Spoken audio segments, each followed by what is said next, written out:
military what they need to repel the invasion. We will also send a deafening message to China that America and the free world will not tolerate China's military ambitions in the Asia Pacific, or their intention that becomes more clear by the day against Taiwan or any other place. But I really do believe peace comes through strength, and the United States of America needs to continue to project strength. But let me say one last thing. But we've run out of ammunition, so we're sending them cluster bombs. So because we've sent our ammunition to Ukraine, which has not yet won the war, whatever that means, no one has defined it, but isn't that prima facie evidence that we have become weaker militarily by our support from Ukraine, or how am I missing something? Well, we're out of ammunition, so we're sending cluster bombs. Well, first off, since Joe Biden took office, he's been working to cut military spending.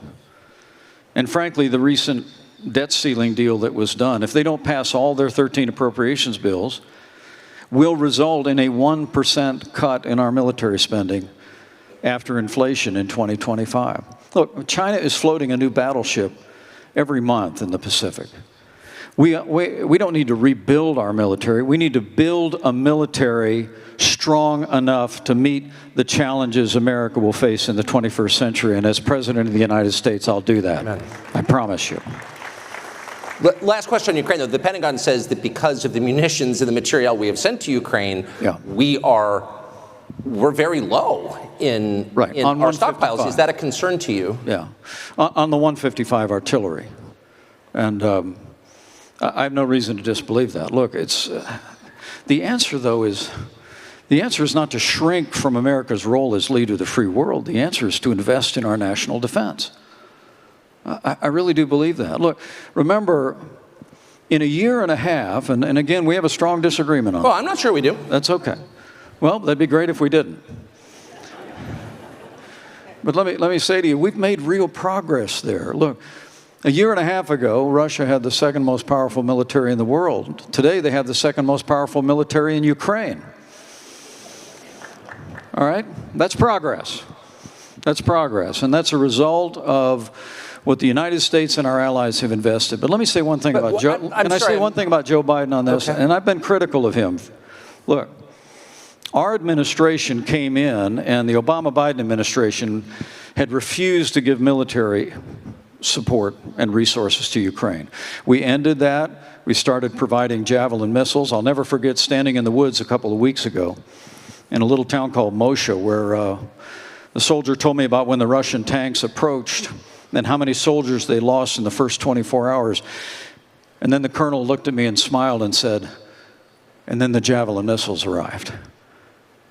And I said, we sent you those Javelin missiles. And he said, yes, sir, you did. I mean, we provided arms to Ukraine so they would be better equipped for this moment. But let me ask you a question. I'm sorry. Joe Biden cut off military spending when he came in. And even after that heartless, unprovoked invasion, which Joe Biden actually said, we don't know what we'd do if it was a small invasion. I mean, he signaled incredible weakness, especially after that disastrous withdrawal from Afghanistan. And all along the way, the Biden administration has been slow in providing military support. Make no mistake about this. We promised them 33 Abrams tanks in January. I heard again 2 weeks ago in Ukraine, they still don't have them. We've been telling them we'll train their F-16 pilots, but now they're saying maybe January we'll let somebody transfer some jets. I'm sorry, Mr. Vice President, have you, I know you're running for president. You are distressed that the Ukrainians don't have enough American tanks. Every city in the United States has become much worse over the past 3 years. Yeah. Drive around. There's not one city that's gotten better in the United States. And it's visible. Our economy has degraded. The suicide rate has jumped. Public filth and disorder and crime have exponentially increased. And yet, your concern is that the Ukrainians, a country most people can't find on a map, who've received tens of billions of U.S. tax dollars, don't have enough tanks. I think it's a fair question to ask, like, where's the concern for the United States in that? Well, it's not my concern.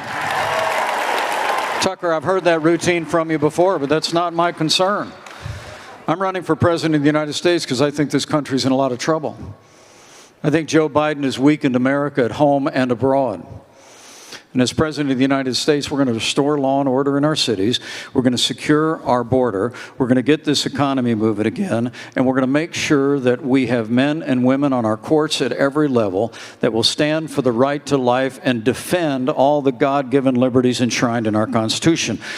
Anybody that says that we can't be the leader of the free world and solve our problems at home has a pretty small view of the greatest nation on earth. We can do both.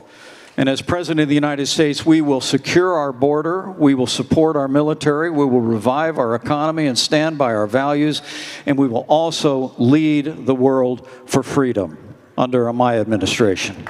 I promise you. Amen. Vice President Mike Pence, thank you very much. Thank you, Tucker. Thank you. Thank you.